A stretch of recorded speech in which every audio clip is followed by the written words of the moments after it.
എന്താണ്? It's a proclamation. അതൊരു പ്രഖ്യാപനമാണ്. പ്രഖ്യാപനത്തിലൂടെ നമുക്ക് it is not a prayer. വിശ്വാസപ്രമാണം ഒരു പ്രെയർ അല്ല. അതിൻ്റെ കണ്ടൻറ്റ് വൈസ് നിങ്ങൾ കാര്യങ്ങൾ മനസ്സിലാക്കിയിട്ട് ബോധപൂർവം ബുദ്ധി കൊണ്ട് കാര്യങ്ങൾ മനസ്സിലാക്കിയിട്ട് we believe in one God, the father almighty, the creator of heaven and earth.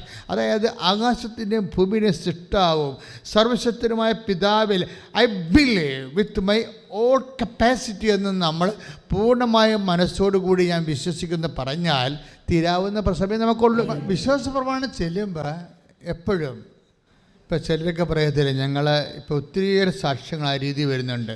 ഉപ്പ് കൊണ്ടുപോയിട്ട് ആരും ചവിട്ടാത്ത ഇടങ്ങളിൽ വിശ്വാസപ്രമാണം ചൊല്ലിയിട്ടു എന്ന്. വിശ്വാസപ്രമാണം ചൊല്ലുകയല്ല ശരിക്കും, ചൊല്ലുമ്പോൾ അത് നമ്മൾ പ്രാർത്ഥനയായിട്ടാണ് വരണത്.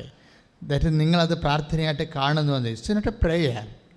വിശ്വാസപ്രമാണം പ്രഖ്യാപിക്കുകയാണ് ചെയ്യണത്.